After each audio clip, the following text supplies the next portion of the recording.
getting hit multiple times coming out of that bike section. More drivers coming to blows.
AMS track draft is now. This is a random draw this week for the AMS track draft schedule. We have chosen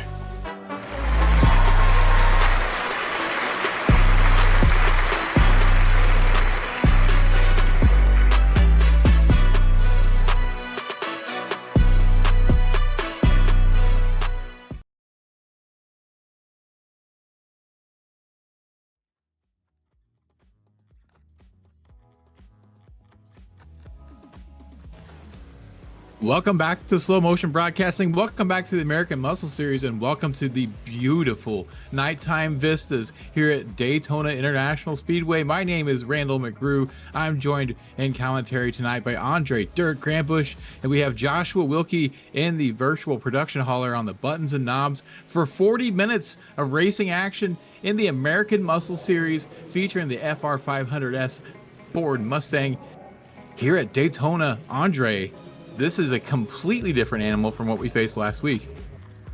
Yeah, you know, last week it was all close quarters and very narrow track. got a lot of pavement to work with here at Daytona, and you're going to cover a lot of pavement. Very high speed straightaways, very high speed corners. Then the infield, a bit of a different story. It kind of is reminiscent of what we had last week, a little bit more narrow. I got some hairpin corners, great passing opportunities. It is going to be a blast. I have never seen the Mustangs actually race this layout, so it's going to be brand new to me. One of my first ever races in the Ford Mustang was here at this track, and I kind of fell in love with the car at Daytona. That said, I don't know if this is the greatest combo. We'll see how well they fare tonight. I expect to see a lot of action. Qualifying maybe being a little less important than normal, but nonetheless, we join the cars as they are underway in qualifying right now, taking a good look at Edgar Santinelli and that Frito Sport entry. It's a long lap here for these Mustangs, so they have been afforded an extra 5 minutes of qualifying time to get their 3 laps in, so nobody's feeling pressured on that third lap. And I don't know if they would have actually made it with 10 minutes left to go. The benevolent dictator of this league feeling gracious, giving the drivers an extra 5 minutes to get it completed. Right now, we're seeing drivers out on their first laps, so they're out laps. So they'll be setting up for their first flying laps here. We jump to Mark Cohn, who's just crossed the line. And we got a bit of a points update to go through here. We've got 3 late races in the books. We eclipsing the 1/3 point of the season after tonight. We'll take a look at those pro points right now. Who's leading the way over there in the pro division? It's Luis Henriquez who takes the lead after last week's race with 143 points right there on his bumper. Luke Sutengay with 142 points. Kevin Parrish closing in very quick on this group with 126 points. He's got a race win. All 3 drivers in the top 3 have a race win. After the halfway point of the season, we'll start calculating in the drop weeks, and these standings could shuffle around a little bit. But right now, Luis Henriquez with a very thin margin in the pro division. Then we jump over to the challenger division, and we'll see that in the challengers, we have Dahan O'Toole leading the way. He's tied with Matt Thompson for first place with 137 points. Both Mark Cohn there lurking in third place with 121 points. Levi Powell trying to get his foot on one of the steps of this podium. He's a little bit ways back, but a good fight brewing in the challenger division. And then one more division to go through, the amateurs, a much smaller division this season than we have had in previous seasons, but still great racing in one of the divisions where you're going to see the biggest swings right now. Kevin Berg with 2 race wins in the amateur division leads the way with 149 points over Freddie Weaver, who's sitting on 128. John Casey sitting there in third place with 106 points. Keep your eye on the red number panels this season because there are going to be some wild swings. Yeah, definitely going to be some swings, and it is really tight. I think the way that we've gone about picking the track has kept the points even tighter than they typically are, which in this league, you don't see a lot of separation to begin with just because the talent pool is so close together, but it is going to be fun. And this track right here, I'll tell you what, talk about close together. They're going to get separated on the infield. They're going to start to pull away from each other. You know, everybody's going to have their favorite part of the track where they're a little bit quicker than the next guy. And then they get to this section of the track, the super speedway, and that slipstream is going to pull them right back together. It's going to be so hard, Randall, for these guys to get away from one another, for them to create any sort of gap. It's going to be stressful for these guys.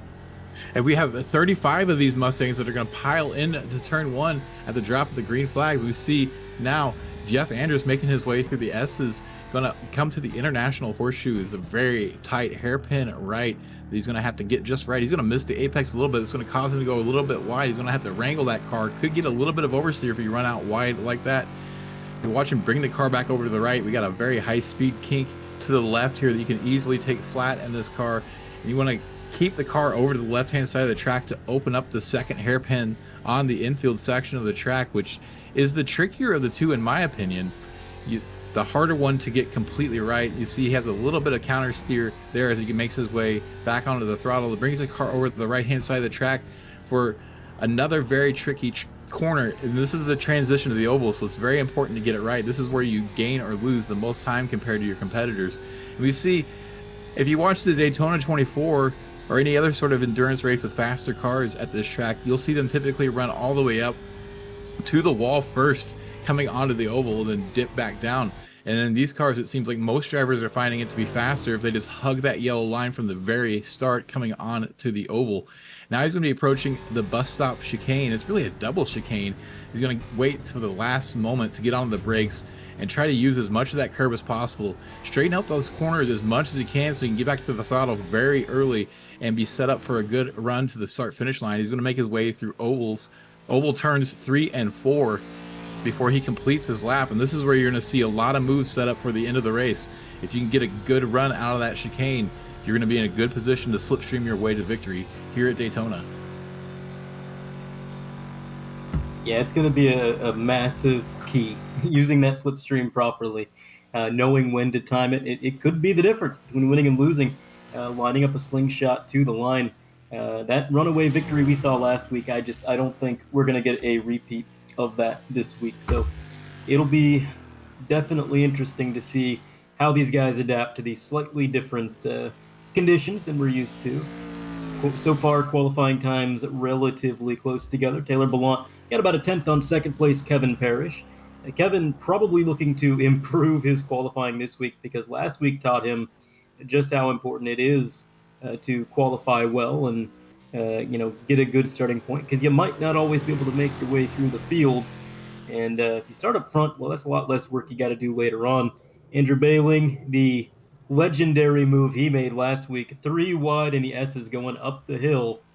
I will never forget that. He is currently sitting P3, so maybe some more big sends from Bailing down the line. Jeff Schnackle P4, and Luis Henriquez, the drive-away winner last week, currently P5. But again, all these drivers only separated by a few tenths of a second, and it's going to be even less so in the race. So I think, you talked about the pit sequence and all of that going on. I think tires are going to matter here, Randall. I mean, there are some heavy braking zones, and believe it or not, when the tires start to wear out, I know that at least on the NASCAR side of things, the car can get real floaty on these super speedway sections of the track. So you don't want it to feel floaty. You want it to feel planted in the track. We might see some drivers taking some tires. I think you're right, because this track has a lot of on-throttle time, which means the drivers are going to need to use a bit more fuel to make it through 40 minutes of racing. So drivers are probably going to be sitting stationary in the pit lane just a little bit longer, which means the tire change is going to become closer and closer to being free. So I think you might be onto something. We'll see if we have any takers come pit stop time. We might see some of these drivers try to get one more lap after they finish their 3 flying laps to try to attack that pit entry one more time, as Andrew Bailing jumps up to the provisional pole with a 2:03.7. Now these times on the top half of the leaderboard, they're in the high 2:03s to the mid 2:04s. This is about 1.5 seconds to 2 seconds slower than we were seeing in practice, because there's no slipstream during qualifying. This is pure personal pace. That slipstream is going to be a big equalizer, and they're going to be way, way faster.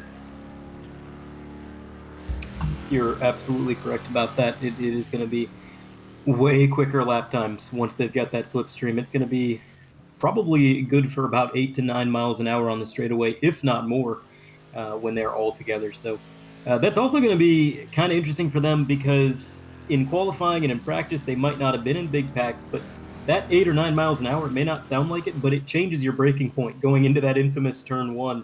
You're going to have to brake just a little bit sooner, be a little bit more prepared for it, and wherever they've been comfortable braking for qualifying, that's probably not going to work in the actual race. So we'll have to see who figures that out. Hopefully all of them. Don't want to see too much carnage, but that turn 1, Randall, it is so difficult. I mean, I've driven this track on just about every sim, every video game that has ever come out, and the one thing that always gets me is just how difficult it is to tell where exactly to apex that first corner. I mean, it's all pavement, all blacktop, very open, very wide.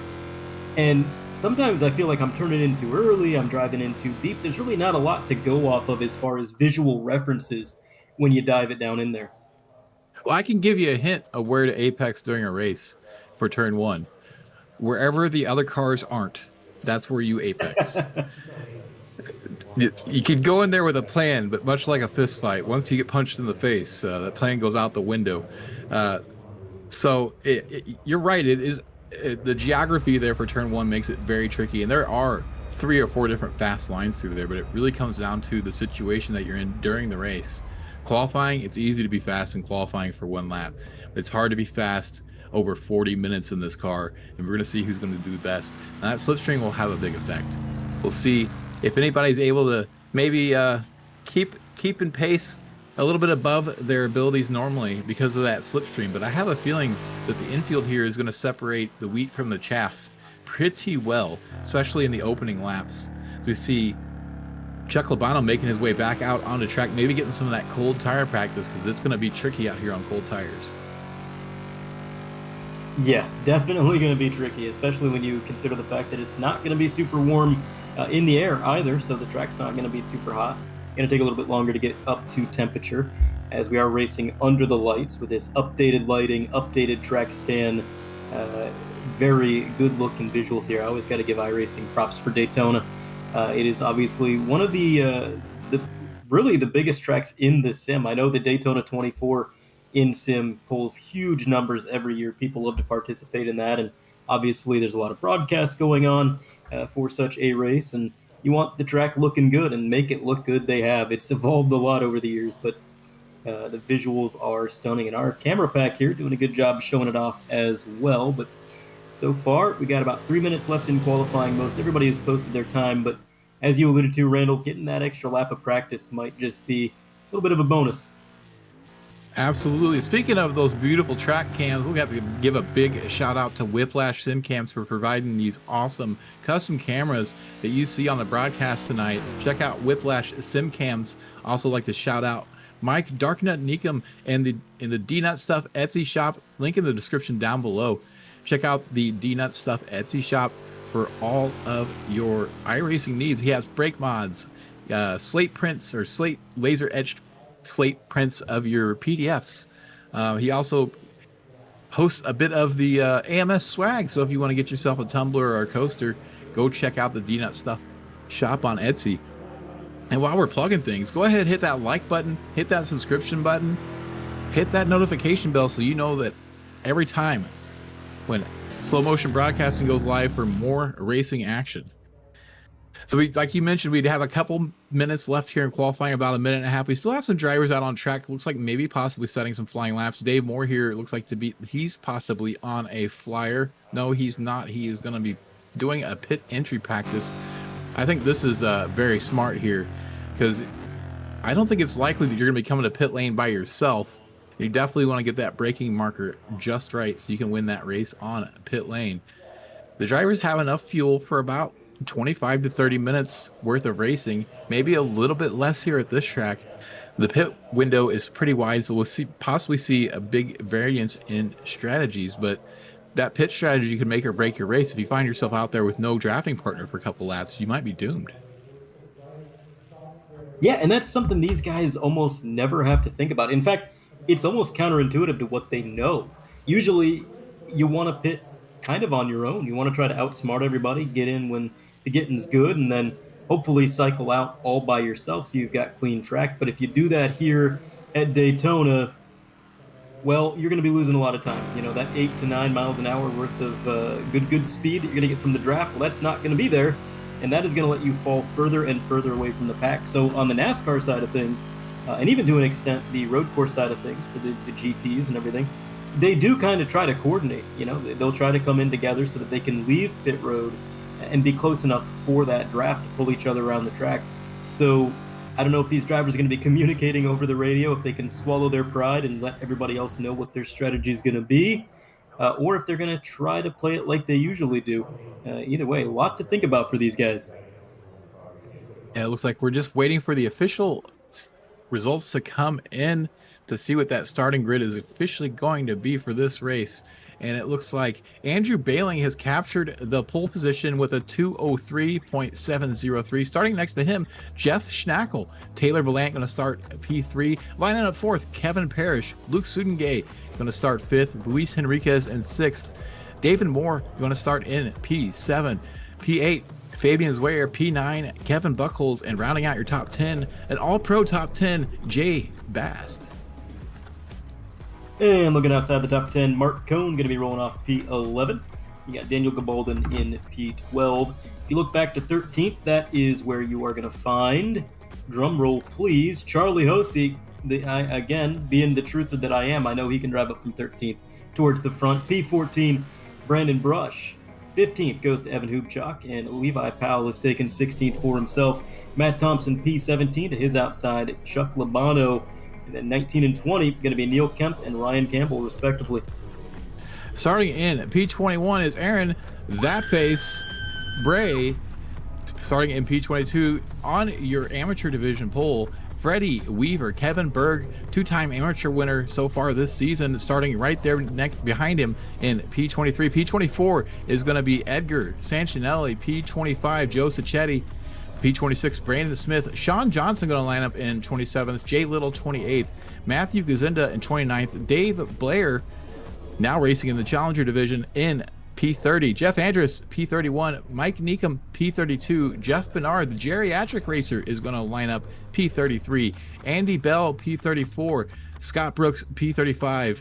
John Casey, who did not set a qualifying time, we'll see if he takes to the grid, will be starting in P36. And we did see Jeff Bernard did get dropped from the server and has reconnected just in time, so he'll be able to take to the grid with everybody. So we potentially will have 36 Mustangs on the grid. It looks like they are all getting on the grid. We're just missing a couple of them so far.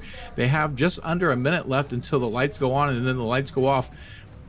How tricky is this start going to be, do you think, on the embankment? Well, you know, I don't think the banking is going to be their biggest enemy. I think it's going to be just how close they're all going to be going into turn one. The transition can get you a little bit unsettled going from the banking down to the flat, but yeah, for these guys being as close together as they are, lap one, turn one, going to be a little bit hectic. They are so close to it as well. The start-finish line not giving them a lot of time to get sorted out. So if anybody gets a good start and they decide to throw it 2, 3, maybe even 4 wide, they're pretty much immediately going into the next corner. There's not a lot of time to sort that dispute. So it'll be a challenge for a number of reasons. And we will see exactly that camera angle right there showing you how much banking there really is in the Trioval, more than you'd expect. I've been to this track in real life, and it is something to behold. You can't appreciate it looking at it on TV or in the sim. It is, even in the Trioval, it's pretty crazy. Then you get to the corners, and it's pretty high up there, but the green flag is in the air, and we are underway here at Daytona. We see some wheel spin. Looks like is that Bailing does not get a good launch. Maybe he decided to start in second gear, and that's really going to blow up his start. He's going to drop all the way back to fourth by the time they get to turn one. He will have the inside line. Looks like some weaving around, some slicing, some dicing, some shuffling, some grooving, some moving. But so far, so good through turn one as they make their way through the S's. Right now, leading the way, Jeff Schnackle. We see a couple drivers cutting through in the grass. Schnackle has the lead over Taylor Ballant. Kevin Parrish has made his way up to third. Luis Enriquez fourth. That drops Andrew Bailing back to fifth. Dave Moore had a decent start. He's going to be good in there in the top 10. They're still too wide back in the midfield, trying to sort it out. They really want to get it sorted out before this kink, because it gets very narrow here on the inside. Kevin Parrish going to look to the inside here early, going aggressive in the second hairpin, going to try to get that second place away from Taylor Ballant, and it looks like he just might get it done. Yes, it looks like he's going to cover it off, but Taylor Ballant's going to charge back up on the inside. Here's the transition turn onto the oval. Let's see, they're going to stay too wide as they go onto the oval. Ballant is going to get a good run up the inside. That's probably going to give him the spot, but that also gives a bit of breathing room to Jeff Schnackle. Now, I think once they fall back into line and start working together a little bit, they'll close that gap up. That's not a big enough gap for Schnackle to have broken the draft. We see back through the field, we're getting a bit more settled out here. We have a few small gaps, but I think they will start to close up as these drivers get into the slipstream, and we start to see mostly single file as they come down to the bus stop chicane. Yeah, it's a very, very fast entry to the chicane, so it's dangerous to get into that chicane too wide. You don't really want to be battling going in. If you want to make a move on exit, that's one thing, but as I say that, we go 3 wide. Somebody's in the grass. That is, I believe, Andy Bell, going to go off of this circuit, and 238 machine. See if we can't dial up a replay eventually, but that wasn't a good example. I just said you don't want to go 2-3 wide, and that's why. That was the Iceman literally coming from Antarctica. Andy Bell going off track at the bus stop. It did look like they went through their 3 wide, and that probably put him well off the line. As we're seeing Now Neil Kemp having to defend himself and getting a little bump on the back end there as they go into turn 1, as a very, very close call for Neil Kemp. It doesn't look like there's any damage on the car, as we're seeing Chuck Labano might have been caught up in that and had to back out just a little bit. We're going to see that a few times as they go into turn 1. They're going to start sorting out their brake marks in the slipstream. And I think you were right whenever you called it during qualifying, Andre, that maybe they're not quite ready for that turn 1 braking when they have a slipstream coming all the way down. As we see, there goes somebody off the track. Who is that? Is that Dave? That's not Dave Moore. Is it Kevin Parrish possibly that was going way off track there? Manages to come back on track, retains a 4th position. He was up to 2nd place at one point. Andrew Bailing now up in 3rd place.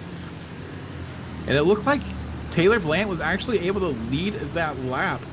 So Blant was able to get that lap led, but then gave the position right back to Schnackle by the time they got to turn 1. And I'm seeing in the stewarding chat some stuff lighting up. We got some incidents being investigated so far. No penalties being handed out or any decisions made quite yet. We'll keep an eye on that and let you know what's going on. So this was Andrew Bailing, started on the pole and immediately dropping several positions. I think you hit the nail on the head, Randall. Just started in the wrong gear. I didn't get any wheel spin. It wasn't that he stomped on the throttle too hard. It was just the car didn't have any get up and go. So he got get up and got going into turn 1. Lost a few positions, made one of them up already. Kevin Parrish was fighting for 2nd. Now he's back in 4th. So we'll see what he can do as they round out of oval 1 and 2 down the back straightaway, headed towards the chicane. And here's a little bit of bump drafting. I wondered how long we'd have to wait before we could see it.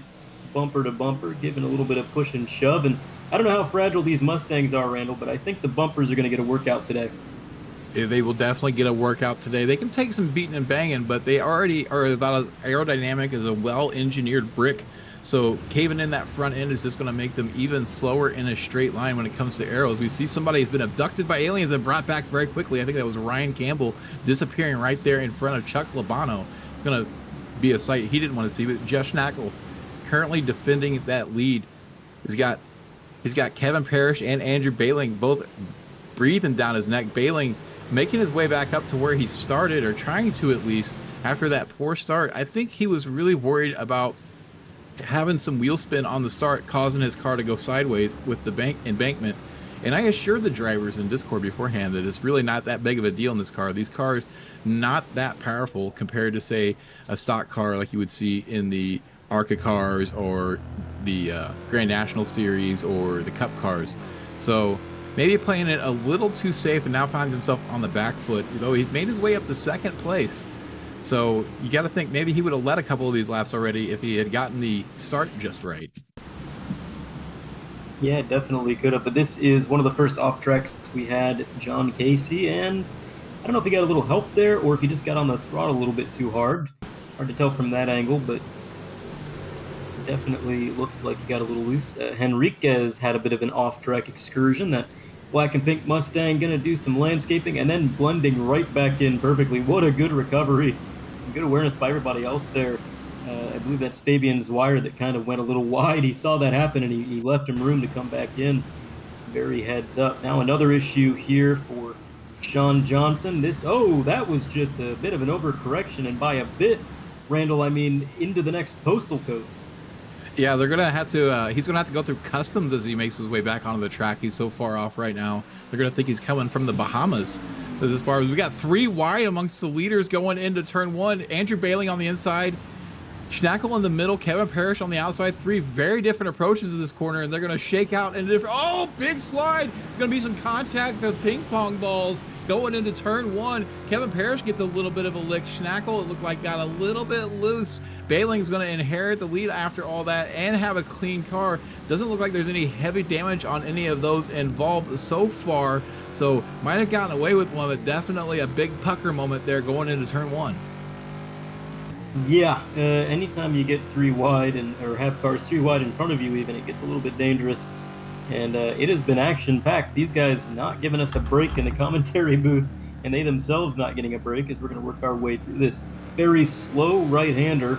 Luis Enriquez trying to make up some positions from that mishap he had earlier. on board with Taylor Blunt. I believe this is a replay showing the 3 wide from his perspective, and yeah, just a bit of a tap to the right front quarter panel, and didn't really lose much time. I don't know if anything got bent under the body of that car, but so far he hasn't lost a lot of time to the leader, so it must not be too bad, if at all. And that definitely was one of those situations where it could have been worse. These guys were driving heads up. They were able to sort it out, but and here we got Freddie Weaver having some problems here in the amateur division as he goes into turn 1. He's going to get maybe pushed a little bit wide, has to dodge the car of Edgar Santinelli running a bit wide, and then it's just going to be a sandwich here. And yeah, oh no, big crash there in turn 1. 3 cars trying to go into one, and it just doesn't happen. Some innocent bystanders there gathered in the situation. We see they continue to kind of get into each other as they try to make their way through that incident. Speaking of incidents, we do have a black flag on the track for the Iceman, Andy Bell. He's going to get a drive-through penalty for an incident responsibility. We're not exactly sure which incident that would have been, but our steward managed to see it and is cracking the whip on the man from Antarctica. Yeah, the stewards are always watching. Sometimes you hope they're not, but they're always watching, ever vigilant, and I don't know how they do it, man. I know that in AMS, even a 35-car field can be kind of a handful to keep an eye on. There is stuff happening everywhere. Speaking of stuff happening, that right there, that was certainly a happening. 3 wide again into that first very tight right-hander. I believe they were able to sort it out without anybody going off track or having too much of an issue, but boy, these guys getting aggressive with it. I thought they were going to get single file and maybe ride it out for a little while, but as this replay is going to show you, that is not the case. Henriquez in the middle. Henriquez getting a lot of replay time, probably wishing that he wasn't. Kind of ping-ponging back and forth, a little bit of contact to the 2 cars inside and outside, but they get going once again, no issues, no harm, no foul, and they're going to try to run them down once again. So there's so many close calls, Randall, things that could have been worse than they were.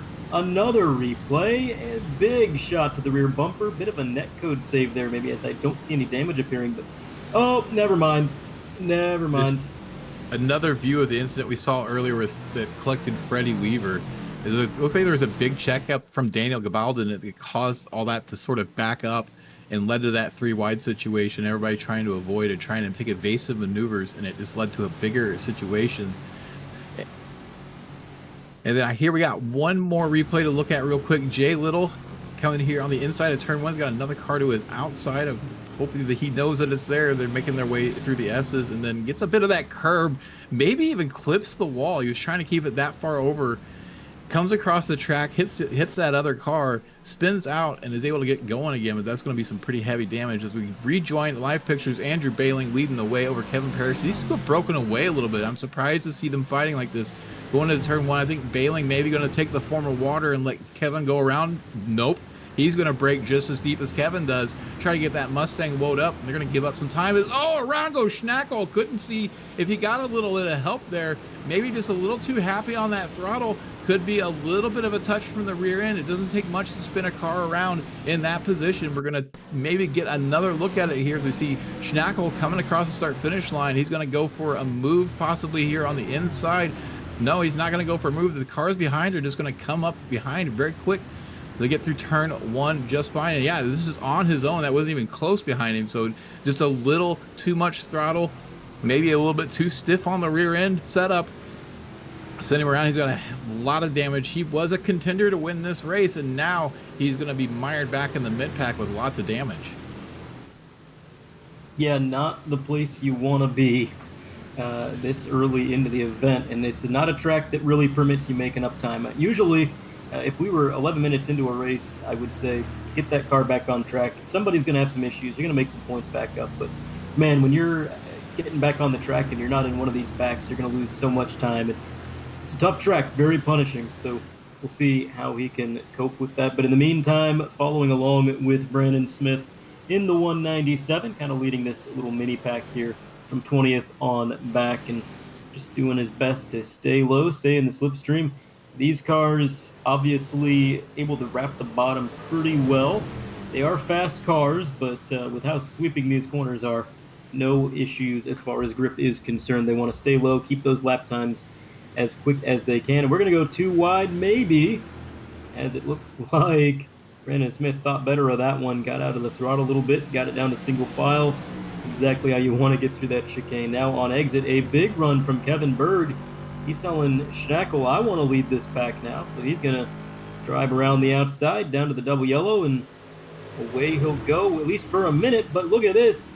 The slingshot Engage on the outside, bump drafting to the lead of this pack. You'd think it's for the lead, but no, it is for P20. I believe that is Aaron Bray helping Brandon Smith. What a send. Absolutely. This is a bit of a dress rehearsal for what you might see towards the end of the race. Some of these drivers a little bit further back than you'd think would have a chance to get a couple positions at the end, possibly even the win. Speaking of the win, Kevin Parrish did manage to get the lead off of Andrew Bailing in that scrum where we've seen Jeff Schnackle go around.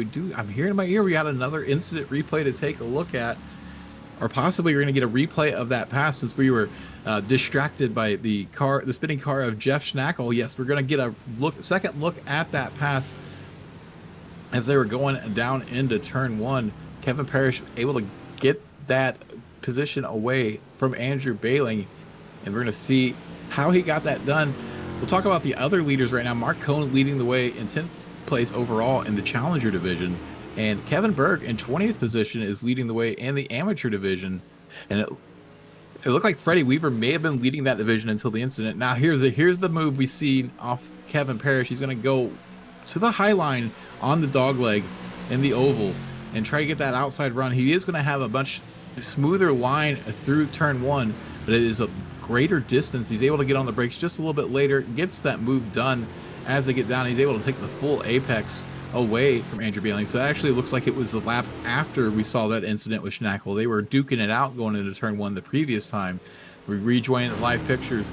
Right now, those two have a bit of a breakaway as we see back here for the battle for 15th position. It's like Chuck Labano, Matt Thompson, Levi Powell all duking it out here. Neil Kemp hanging out there in the background ready to pick up any scraps that might fall his way.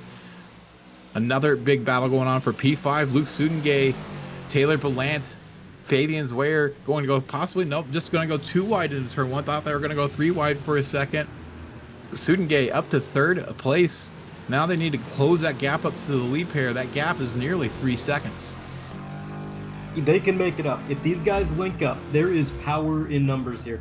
We got 2 leaders driving away, and they're kind of using the draft off one another. But I'll tell you what, 5 cars in a line is going to go a lot quicker than 2. So if these guys are coordinated and they work together, they can run these leaders down. It's just going to be a matter of give and take, and who can actually, I mean, saying that they can get in line, 5, 6 cars deep, that's one thing.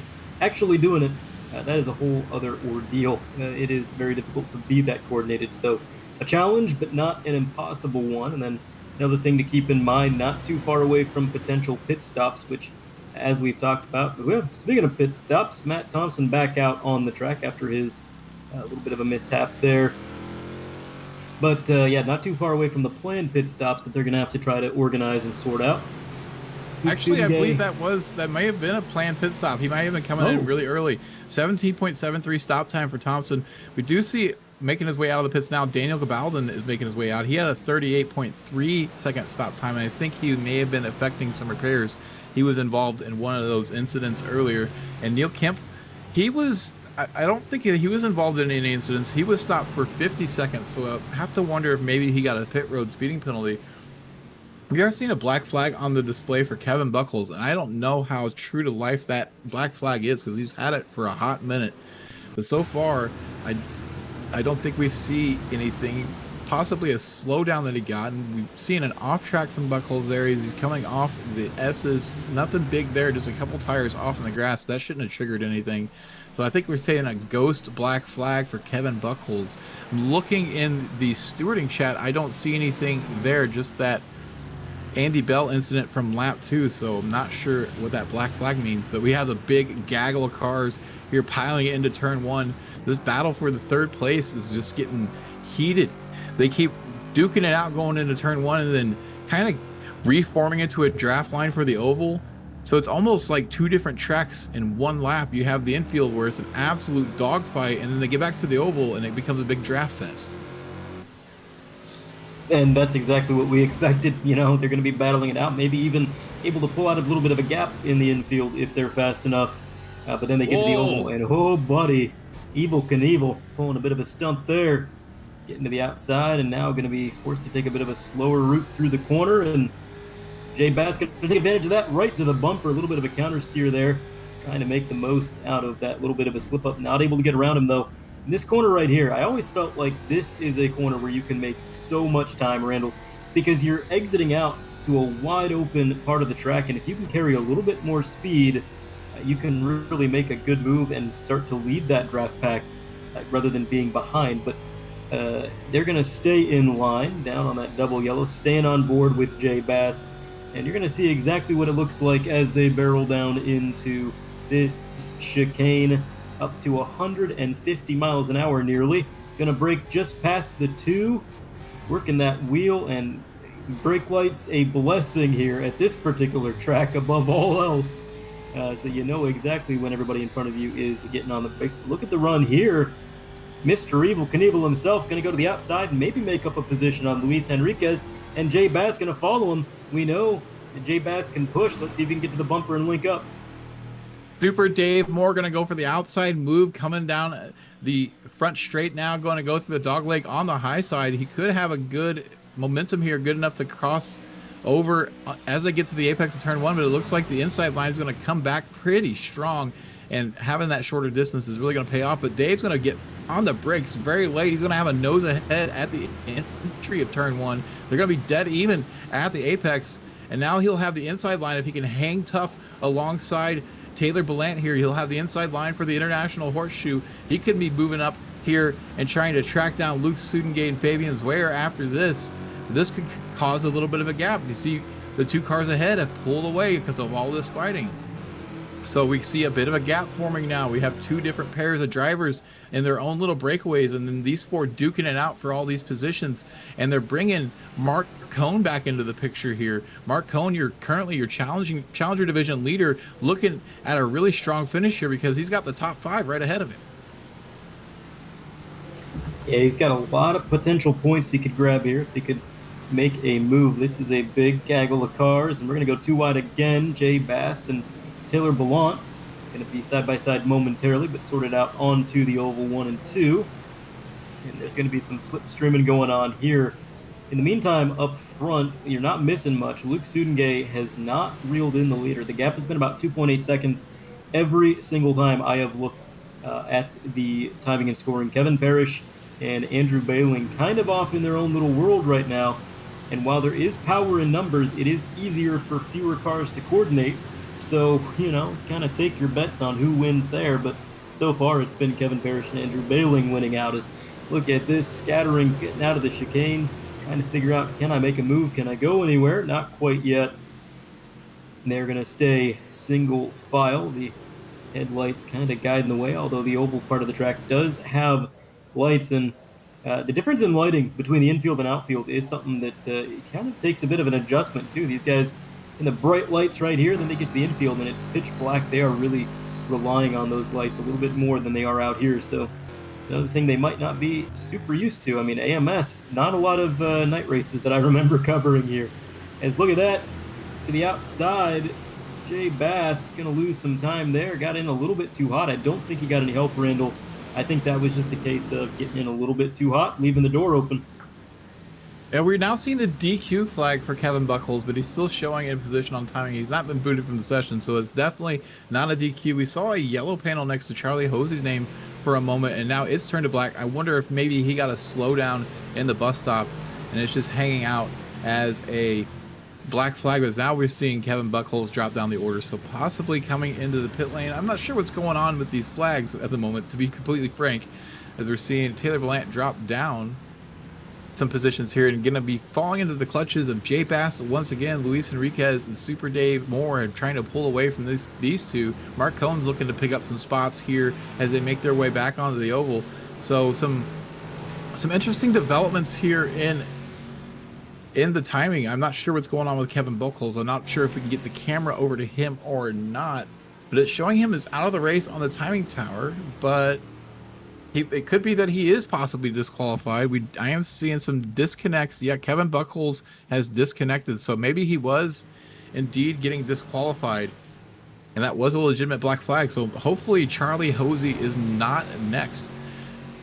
As we watch Luke Sudengay and Fabian Zweyer try to track down the lead pair, they're going to have to be a lot closer to this, and they're going to need to be employing some bump drafting and possibly some leapfrog if they're going to hope to close the gap down. As we jump to Ed Sanchinelli coming out of the pit lane, so we're seeing some more takers on pit lane for scheduled service. He was stopped for 16.2 seconds. And Daniel Gabaldon is in the pit lane once again, so possibly taking some repairs. The front end of Ed's car is a little beat up, but it should be okay. We'll see if he's able to get back underway and how long he has to be by himself out here on track. This is a place you really don't want to be, especially with a caved-in front end. No, not at all. Aerodynamics is going to be more important here than pretty much anywhere else on the schedule with an asterisk. The aerodynamics is going to be very important at the Charlotte Oval when that race comes to pass. They're going to want to keep those cars clean there, but definitely not going to be having a fun time with a caved-in radiator here at Daytona. Riding on board with Chuck Labano, he's picked up a few positions to work his way up to 11th and having a pretty good, solid race. Chuck always says sometimes a boring race or a quiet race is a good race, and so far that's proving to be true. He hasn't got a lot of replay time, has kept his nose pretty clean, and he's gaining some points for it, up 7 on the night. We'll see if he can continue this good momentum. I'm going to stop talking about him before I give him the commentator's curse. Kevin Berg going to come down into pit road, and it is getting to be a bit of a busy place. Dave Blair in the 136 going to also join him on pit road, and I see a few more cars also coming and going. So right about the halfway point, 4 minutes past it. This looks like we're getting strategy sorted out. Absolutely. Kevin Berg pit out of the Challenger Division lead. He's going to rejoin the track in 19th position overall. Sorry, not the Challenger Division, the Amateur Division lead. He's going to come back out in 19th place overall, 2 places behind Joe Sacchetti, who's yet to pit. So it looks like it could be a big win night for Kevin Berg. Could have a lot of spots between him and second place. Mike Neekum is coming down pit lane now. I think this might be his second trip down pit lane. I've already seen one stop. He stopped for 5.87 seconds. So I wonder if maybe he didn't get enough fuel in the car the first time and decided to go ahead and do his splash and go. And now we're seeing him exit pit lane. Now the newer updated Daytona track here in iRacing, they updated it a couple years ago. The pit lane speed limit is extended all the way to basically the complete exit of pit lane, where it used to be the oval exit. So we're seeing cars being much more tame on pit exit, which is going to give an undercut a bit of a step up on strategy. But if you undercut too early, you're going to find yourself in trouble. As we see most of the leaders in the pit right now, Levi Powell going to stick it out for another lap. So he's going to possibly lead a lap of this race. As he's able to get a little bit better mileage, he's going to be up 15 spots now. As Andrew Bailing is away once again, he's going to retain that position or regain that position over Kevin Parrish as they launch at pretty much the same time. So Bailing with a bit shorter of a pit stop here. We're going to look at the times. They had basically the same pit stop times. So Bailing able to attack that pit entry a little bit more compared to Kevin Parrish. I'm not sure. I don't think that he had the lead. I think he was sitting still behind Kevin Parrish, holding station until this moment in time. So Andrew Bailing able to get it done on pit strategy. We see more drivers making their way out of pit lane. We see a lot of them trying to look at the pit times to see who is the quickest out of them. And it looks like Matthew Gazenda so far with a 15.3 is pretty quick. Jay Bass with a 15.12, also very quick. I don't think fuel's going to be much of a problem for these drivers that have these quicker pit times. There's a 14.83 for Luis Enriquez, and I know for a fact fuel's not going to be a problem for him. He's been keeping it very calm after that off track and probably doing a fair amount of fuel saving. Yeah, fuel saving is definitely a tricky beast here in Daytona. You can do it, maybe more so than anywhere else, because you can let off the throttle, let the draft pull you around the track, but at the same time, as easy as that sounds, finding the line between lifting too much and not lifting enough to actually save is kind of difficult. It is a very tight rope they got to walk, and definitely something they got to kind of feel out. There's really no guide on it, just something you got to kind of instinctively understand, but we'll see how they adapt to it as we're following along with Brandon Smith in that 197, currently P16, trailing a couple of cars. Leaders have not come down. Well, The leader has not come down pit road. Levi Powell now working his way towards the stall. And that's going to hand it off to Andrew Bailing and Kevin Parrish, who in their pitting sequence did trade off the lead. It was Parrish up front. Andrew Bailing just kind of leapfrogging him a little bit there, but maybe not for long. Big run down the tri-oval for Kevin Parrish. But I'll tell you what, Randall, I don't think these two are going to race too hard. Not for a while, because what they're doing, staying in line and working together, it's really getting them a bit of a gap to the cars behind. It's keeping them safe in a way, whereas if they start battling and going back and forth and trying to leapfrog one another, they might wind up slowing each other down. So you don't want to let Luis Enriquez catch up too much. You don't want to let any of these guys get too close. But, as I say that, this was coming into the pits. This is how he got the lead. Just a little bit more aggressive, Randall, a little bit later braking, somehow got down to pit road speed. But Kevin Parrish said, "You go on, buddy. I'm not taking that risk." Yeah, we're going to get an onboard view of that. He does take a much tighter line. In real life racing, they might be frowning on this dipping below that white line, but it's not enforced in iRacing. We don't really enforce it too much in the league. So he was able to make the best of the situation. I think he had that mapped out in his head and planned out and knew that if he just got on the binder, if he could get to that inside and get on the binders later, he's going to get that position. And it's exactly what happened. They had nearly identical pit stop times. And I think you're right. They're just going to chill out here. Kevin Parrish is a very cerebral driver. He's got a lot of threads going through his head, a lot of ins, a lot of outs, a lot of what have yous. And if he's anywhere worried about fuel, he's going to be taking this opportunity right now to fuel save. They have a massive gap.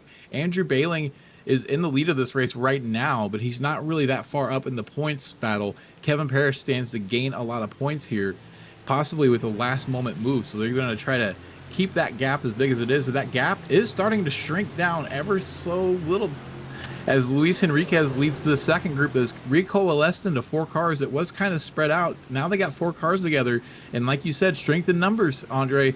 If these 4 work together, they can definitely start closing that gap down. They can. And one more thing to note, and another reason that Kevin Parrish may not be too eager to make the pass here, he led for almost half the race. When you're the lead car, you're not saving as much fuel.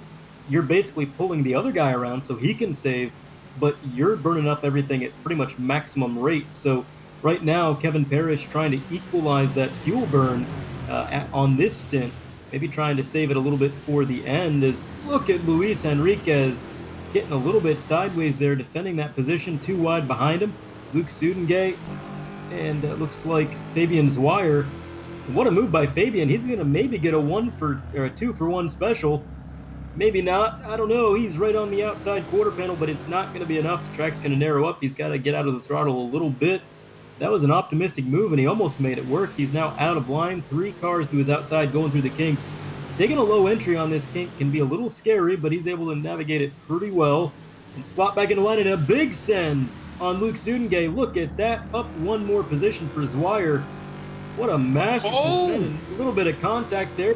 Get it sorted out. Enriquez looking at his mirror saying, yeah, you guys keep doing that. I like that. But unfortunately for him, they're going to go single file now, so they're going to get right back to him with this draft. All that time they lost, they're going to make it right back. Now that we've been through the pit cycle, let's talk about the leaders one more time. Andrew Bailing leads the way in overall and in the pro division. We see him continuing to lead over Kevin Parrish. Kevin Parrish has been doing a lot of bump drafting with him, so they're trying to keep that gap open while these drivers back there fight it out. They may have already decided that this race for the win is over. They're just going to race for 3rd place. In the Challenger division, Mark Cohn continues to lead the way. He's up 2 spots from where he started, up 1 spot from where we saw him earlier, now in P9 overall, leading the way with Ryan Campbell there right behind him, also in the Challenger division in P2. Levi Powell lurking back there in 3rd place in the Challenger division, not too far off from slipstream range for these guys. So if they fight it out too much, Levi Powell could inject himself into this fight for the Challenger division win. And then if we jump back to P15, we'll see the amateur division leader in the form of Kevin Berg.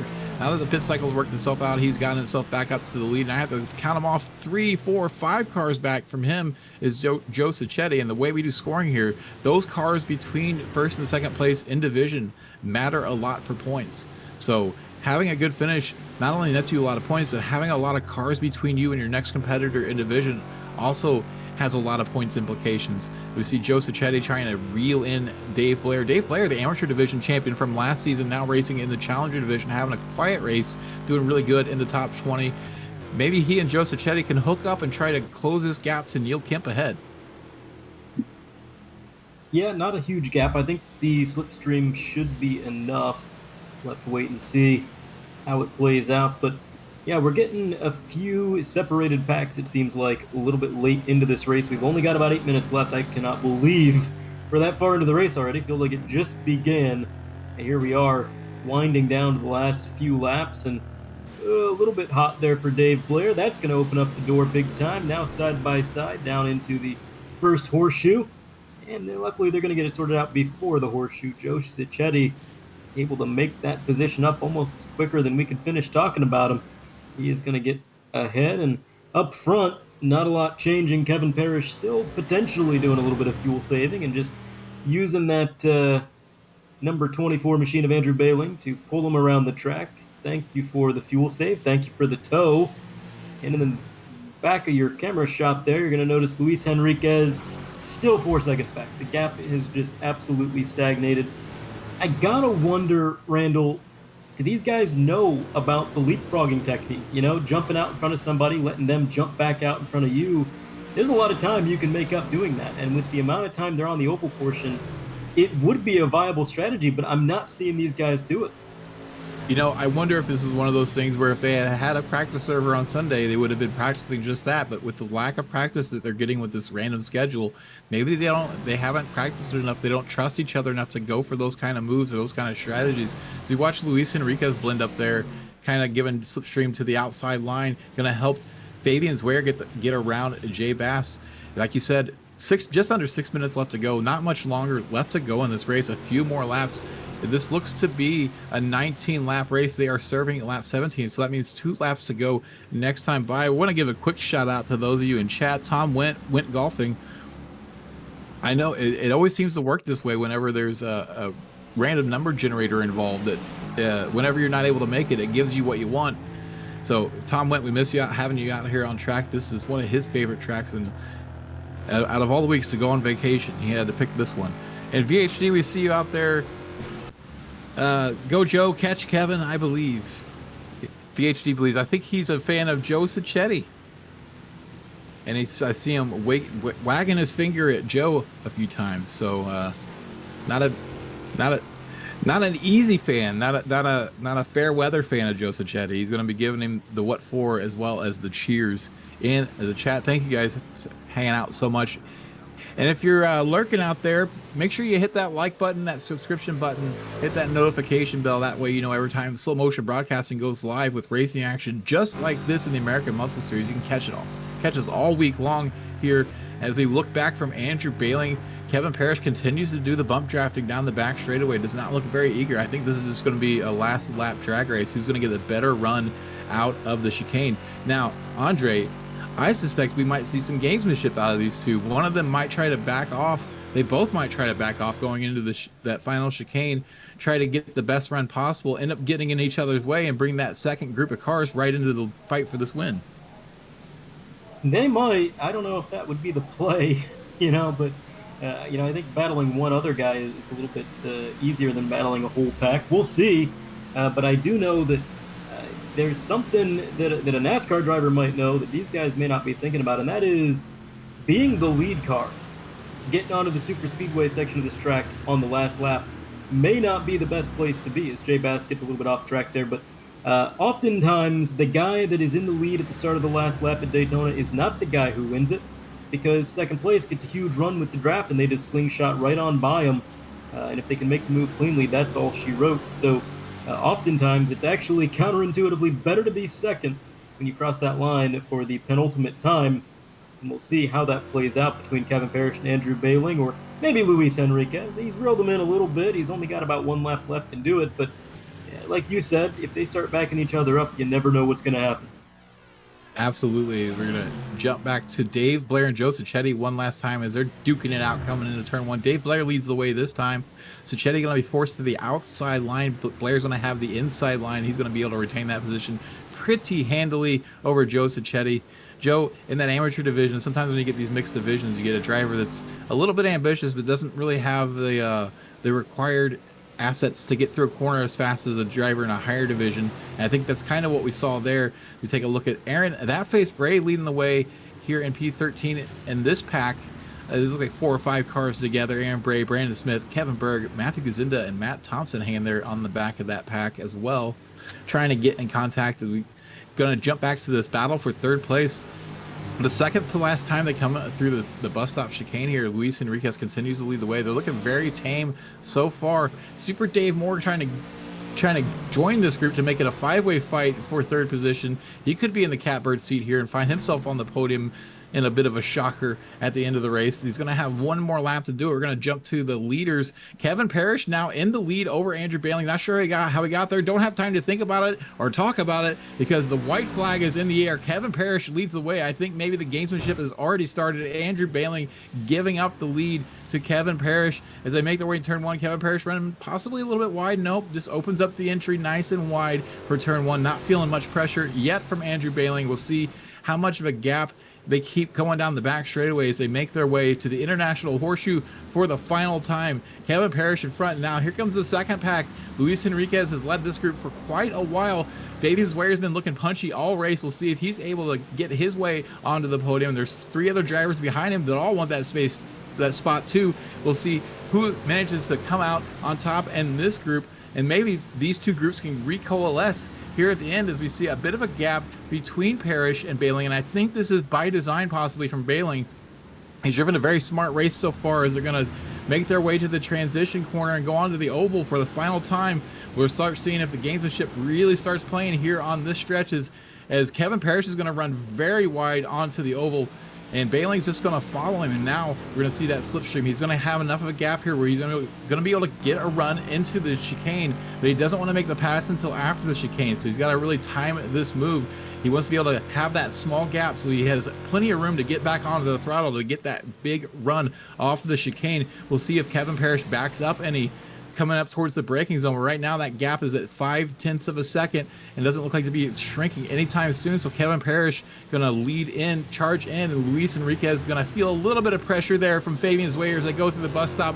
Too wide with Zweyer, and it looks like Zweyer maybe cut the track and it possibly has a slowdown, so Zweyer might be out of that battle as Bailey now has a big gap. It's 0.5 a second right now to Kevin Parrish. The slipstream's going to have to play a huge role very, very quickly if he's going to have an opportunity. And it looks like Parrish is going to hug that yellow line, maybe even go dip below it as they come through the tri-oval to defend that position. And here comes Andrew Bailey very, very quickly, and it's not going to be enough. He's going to lose the race by about a car's length. We're going to jump back and see Luis Enriquez is going to take 3rd. Luke Suden gave 4th. Super Dave is going to jump up to 5th place. Jay Bass going to hang on for 6th. Fabian Zweyer, it looked like he got a slowdown, is going to come back home in 7th. Oh, it looks like some heavy damage on that car. So something happened there with Fabian Zweyer. Maybe got into the wall after the finish line. Mark Cohn going to come home at 9th place overall in your Challenger Division. Going to be your Challenger Division winner over Levi Powell and Ryan Campbell. So Levi was able to get one of those 2 spots. We see some more battling going on. Aaron Bray trying to hold off Brandon Smith. Brandon's going to have a bunch of slipstream, going to try to use that side draft to his advantage until he gets alongside. He's going to inch ahead, but Aaron Bray's going to have the inside line. Who's going to be at the line? Too close to call, possibly? And it looks like Aaron Bray possibly has that position. It's so tough to call. Tough to call. No, Brandon Smith, man, it looks like on my timing, Brandon Smith showing as having that position away. And Dave Blair going to hold on over Joe Sacchetti there, another drag race to the line. So your division winners here, Kevin Parrish comes home with the overall winners. Oh, Charlie Hosey and John Casey going to get together. Looks like maybe John Casey struggling for fuel. Was going a little bit slow. He checks up, and Charlie Hosey's going to blow past him. Not sure what happened with Hosey, who is much further up the field earlier in the race. He's going to come home in P21. We're going to watch a few more drivers. Evan Hubchak had a quiet but not a very good race. Going to finish in 23rd. Your division winners, Kevin Parrish in the Pro Division wins overall as well. Mark Cohn wins in the Challenger Division. Kevin Berg going to hold on to that Amateur Division win in 15th place with a handful of cars between him and Joseph Chetty, so it's going to be a big night in the Amateur Division. Kevin Berg going to open up that gap even further as we see a few more coming across the line. We're going to see what happened here with Fabian Zweyer as they're coming to the line. It looks like just bump drafting, trying to block maybe. It looks like he... I think Jay maybe said, you made a few moves too many. I'm just going to drive through you. But luckily, he didn't have much further to go. He's able to get the thing to the line at least. A couple positions down, but finishing the race. Bit of replay here. Here's another angle of it. Yeah, just really getting on the bumper and trying to push him ahead of Sudengay there. I don't know if this was intentional or maybe just a bit of a misalignment. Yeah, I think you're right. I think you're onto something there because Jay Bass is a really good pusher. And it looked like he was trying to push Zwayer, and Zwayer was just kind of weaving back and forth, which anytime you do that with another car on your rear bumper, it's just going to spell disaster. And I think that's exactly what happened there. You're right. Yeah, it's easy. Yeah, the front bumper of this Mustang is very rounded, so any bit of misalignment, and you might risk getting into somebody and kind of turning them by mistake. And Jay Bass, not usually the kind of guy that would turn somebody on purpose. So either way, excitement at the end of the race. The 139, his division, division winner Mark Cohn in the 139, getting a little bit of a celebration in. Good run for him, P9, and Kevin Berg winning the amateurs as well. Back there in the 246, finished 15th overall. So some new interesting faces in victory lane, and just an exciting race overall. Literally from beginning to end, Randall, we had something to talk about the entire time. It feels like deja vu all over again. We have two Kevins winning their divisions. Mark Cohn gonna keep burning the good off of those tires, waiting for them to blow up the heat and give up the ghost here on the front straightaway for all the virtual fans out there. And we're just waiting for those official results to come in so we can go through the final classification for this race and then get on to the interviews. But what a wild night. I mean, Daytona, I wasn't really sure how this combination was going to work out.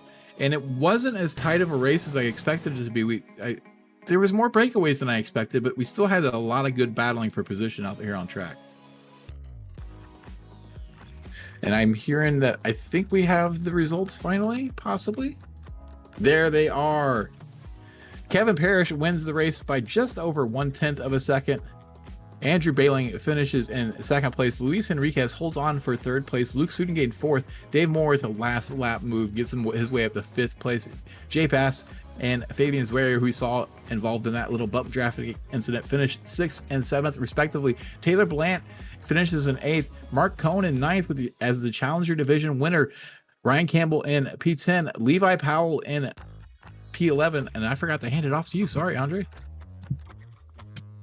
No, you are all good to go. P11, Levi Powell. P12, Chuck Labano. Brandon Smith going to be P13. Aaron That Face Bray going to be P14. Kevin Berg, P15 with his division win. Matthew Gazenda going to be 16th. 17th goes in Matt Thompson. Neil Kemp brings it home 18th. And running out the top 20 is going to be Dave Blair in 19th and Joe Cicchetti in P20.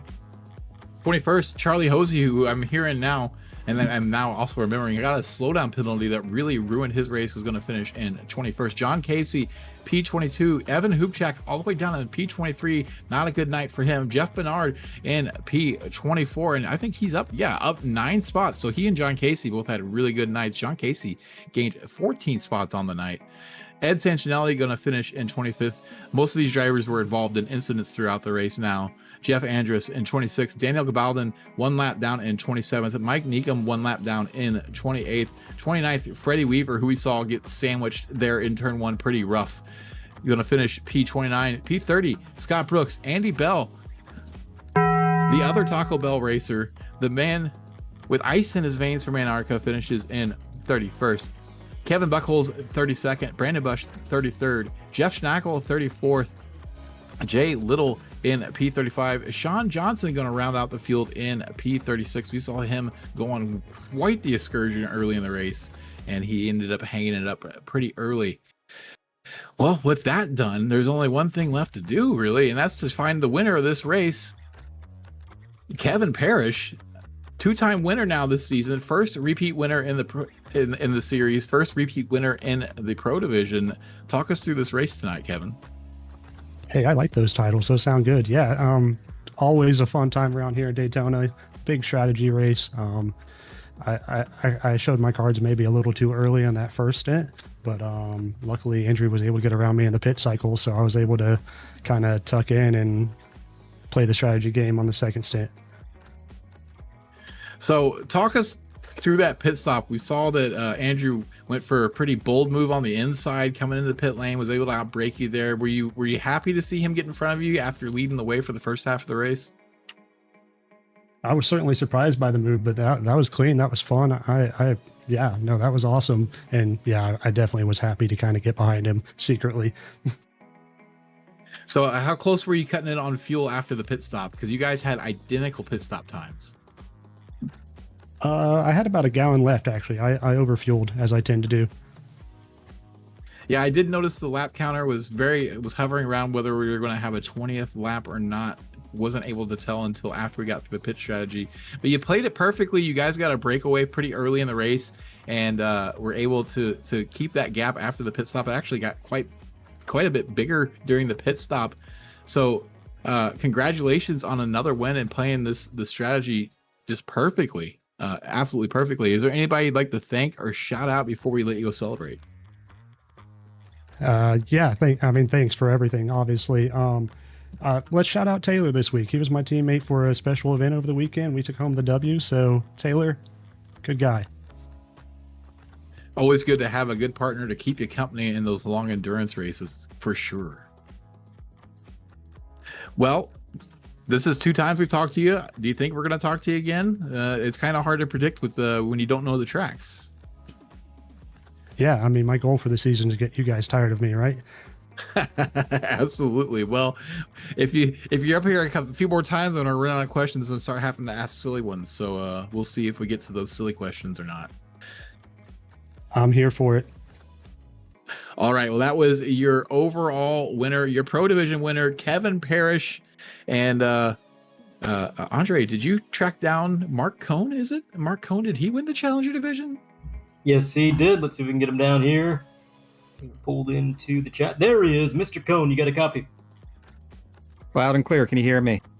I got you, Mark. Tell you what a good race. Not only winning your division, but overall a top 10 there in 9th place and at a challenging track. This track's a lot different than some of you guys might have been used to, and you made the most of it. Tell me a little bit about your race, Mark. Oh, gosh. So the last few weeks, I've been really struggling so much. And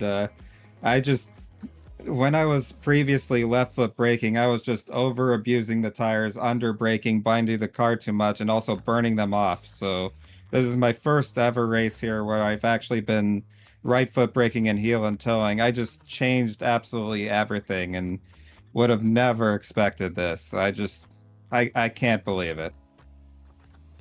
Well, you better believe it because you did it. And, I think you're going to be able to do it again this season. You've been showing some good improvement, good pace, and overall just, really good racecraft. But this track, it put everybody's racecraft to the test. The infield being as narrow as it is, and then the draft keeping everybody as close as it was. What were some standout moments for you in this race? Was there any moment where you're around everybody else where you're just kind of thinking, oh boy? Yeah, no, so on the pit stop, I thought I did everything right, but I took full fuel, which lost me a ton of time. And then I had to slow down on the bus stop, which I thought, oh no, my race is over.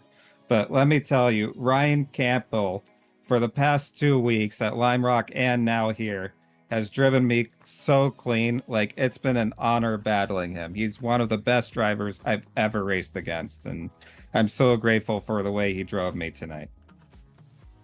All right. Well, I guess I kind of covered it, but I will ask you, is there any other shout-outs you'd like to make before we let you go? Yes. First off, Randall, thank you for everything you've done with this league. It's been a true honor racing here, and it's made me such a better racer. And as far as personal sponsors, SimLab has been with me for a long time and means so much. Nezumi Studios, DeWars. I'm sure I'm forgetting a few. You guys, Slow Motion Broadcasting, you're amazing. And Frito Sport, who let me join for the season. And last but not least, the Sim Gaming Expo, which is happening in September. And for you guys especially, I have a personal announcement I'm making right here, right now, which is somehow I'm going to be actually racing in the Husingfeld MX5 Sprint Cup and the iRacing IndyCar Invitational that are happening in that event. So that's going to be amazing. All right. Well, looking forward to seeing you in those races, and looking forward to seeing you next week here in AMS. We'll catch you next time, Mark. Thanks for your time. Thank you, guys. That was your Challenger Division winner, Mark Cohn. And I have, for the second time this season, another Kevin in winner circle. Kevin Berg with your third win here in the amateur division. It seems like you got it kind of figured out so far.